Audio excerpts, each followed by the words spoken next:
মধ্যপ্রাচ্যের আকাশ এখন আগুনে ভরা। মিসাইলের আলো আর বিস্ফোরণের শব্দ থামছে না। আমেরিকা আর ইসরায়েল মিলে ইরানের উপর যে আঘাত হানছে সেটা এতদিনের কূটনৈতিক হিসাব নিকাশকে একেবারে উল্টে দিয়েছে। তেহরানের আকাশে ফাইটার জেটের গর্জন, মাটিতে ধ্বংসস্তূপ আর মানুষের চোখে আতঙ্ক। ইরান একা দাঁড়িয়ে লড়ছে এই মুহূর্তে, কেউ পাশে আসেনি এখনও। রাশিয়া চুপ, চীন নীরব, আরব বিশ্ব তাকিয়ে দেখছে। কিন্তু এই জ্বলন্ত যুদ্ধক্ষেত্রের চেয়েও ভয়াবহ একটা প্রশ্ন এখন গোটা পৃথিবীর গোয়েন্দা সংস্থাগুলোর টেবিলে ঘুরপাক খাচ্ছে। সে প্রশ্নের উত্তর খুঁজতে গেলে চোখ তেহরান থেকে সরিয়ে অনেক দূরে নিয়ে যেতে হবে, এমন একটা জায়গায় যেখানে সূর্যের আলো যেন একটু অন্যরকম পড়ে। সেই জায়গার নাম পিয়ংইয়ং, আর সেখানে বসে থাকা মানুষটার নাম কিম জং উন। খবরটা শুনে হয়তো অনেকেই ভাববেন ইরানের যুদ্ধে উত্তর কোরিয়ার কী সম্পর্ক। এই প্রশ্নটাই আসলে সবচেয়ে বিপজ্জনক, কারণ এই সম্পর্কটা যত গভীর ততটাই লুকানো।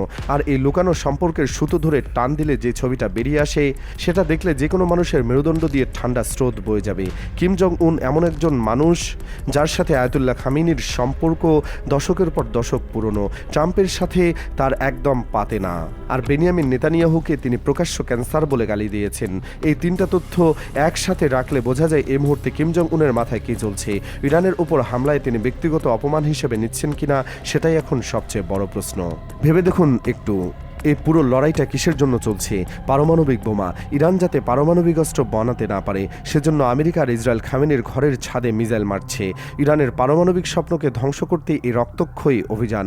কিন্তু এখানেই আসল মোচড়, যে পারমাণবিক বোমার ভয়ে ইরানকে শেষ করে দেওয়া হচ্ছে সেই একই ধরনের পারমাণবিক বোমা কিম জং উনের হাতে এই মুহূর্তে 50টারও বেশি মজুদ আছে।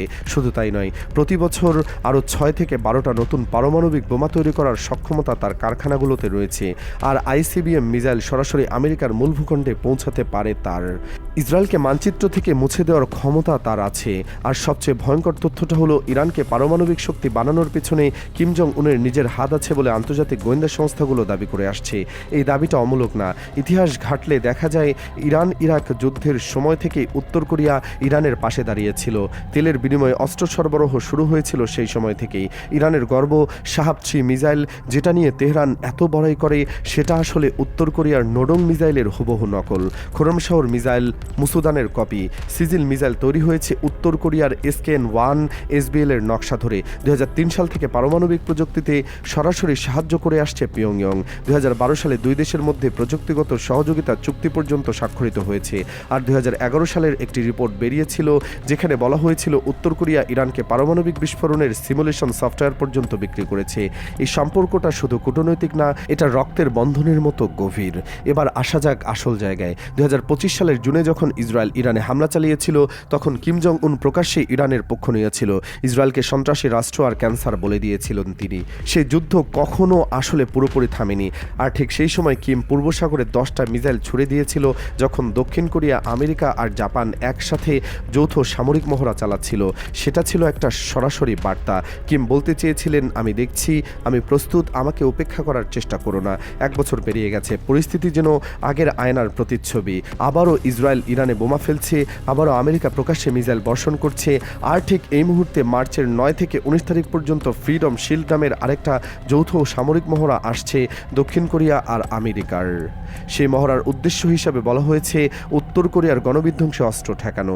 এই কথাটা কিমের কানে ঢুকেছে। আর কিম জং উন এমন একজন মানুষ যার কানে একবার কিছু ঢুকলেই সেটা বের হয় না, বের হলে বের হয় মিসাইল হয়ে। কিম ইতিমধ্যে সতর্কবাণী দিয়ে রেখেছেন। পার্টি বৈঠকের শেষ দিনে তিনি পরিষ্কার করে বলেছেন তিনিও ইরান নন। উত্তর কোরিয়ার নিরাপত্তায় কেউ হুমকি দিলে, পারমাণবিক কর্মসূচিতে কেউ বিপদ সৃষ্টি করলে দক্ষিণ কোরিয়াকে পুরোপুরি মুছে ফেলা আর তাদের সাথীদের শিক্ষা দেওয়ার ক্ষমতা তার আছে।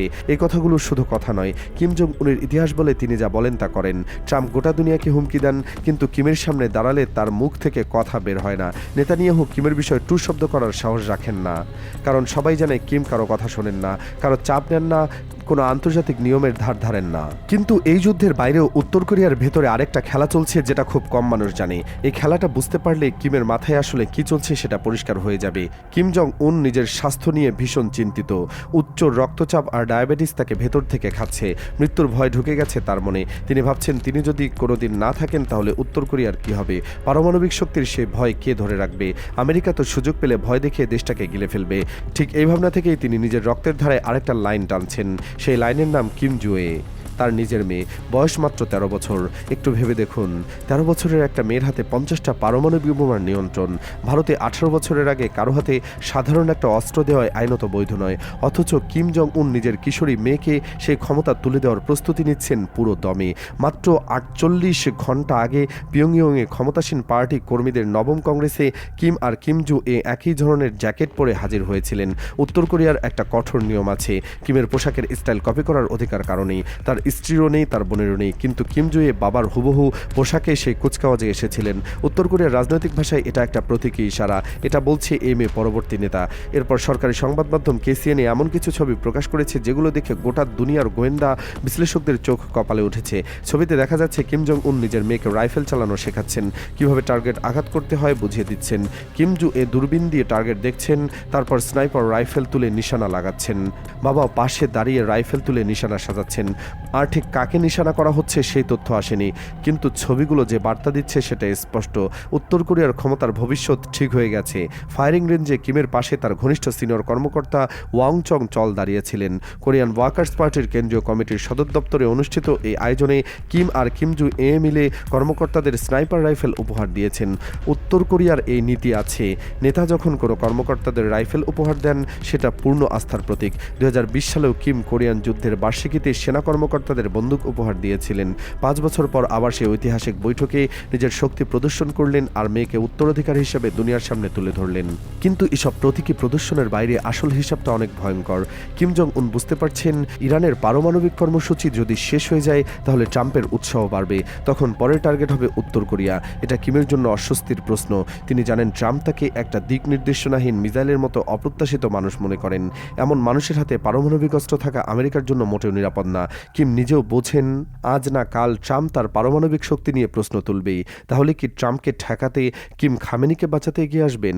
এই প্রশ্নটা এখন ওয়াশিংটন থেকে তেল আবিব, বেইজিং থেকে মস্কো সবার মাথায় ঘুরপাক খাচ্ছে। কিম এই মুহূর্তে চুপ আছেন, একটা কথাও বলেননি ইরানের এই তাজা হামলার পর। কিন্তু এই চুপ থাকাটাই সবচেয়ে ভয়ঙ্কর। কিম জং উনের ইতিহাস বলে তিনি যখন চুপ থাকেন তখনই সবচেয়ে বিপজ্জনক কিছু ঘটার প্রস্তুতি চলে। দক্ষিণ কোরিয়াকে তিনি ইতিমধ্যেই সবচেয়ে বড় শত্রু ঘোষণা করেছে। দক্ষিণ কোরিয়ার প্রেসিডেন্ট লি জায়ে মিয়ং সম্পর্কে উন্নয়নের যে চেষ্টা করেছিলেন তার কোনো ফল আসেনি, কারণ কিম যা চান তাই করেন, কোনো কূটনীতি তার উপর কাজ করে না। এখন শেষ প্রশ্নটাই সবচেয়ে ভয়াবহ, ইরানের উপর এই নির্মম হামলার পর কিম জং উন কি তার পুরনো বন্ধু খামেনির পাশে এসে দাঁড়াবেন? আমেরিকার বিরুদ্ধে কি তিনি নতুন একটা ফ্রন্ট খুলবেন? যদি কিম এটা করেন তাহলে এই আঞ্চলিক সংঘাত মুহূর্তের মধ্যে বিশ্বযুদ্ধের চেহারা নেবে, কারণ তখন একদিকে থাকবে আমেরিকা, ইসরায়েল আর তাদের মিত্ররা, অন্যদিকে থাকবে 50টারও বেশি পারমাণবিক বোমা নিয়ে একজন মানুষ যাকে পুরো বিশ্ব ভয় পায় কিন্তু কেউ নিয়ন্ত্রণ করতে পারে না। পিয়ংইয়ংয়ের সেই নীরব অন্ধকার ঘরে বসে কিম জং উন এই মুহূর্তে কি ভাবছেন, সেটাই এখন পৃথিবীর সবচেয়ে গুরুত্বপূর্ণ আর সবচেয়ে ভয়ঙ্কর প্রশ্ন।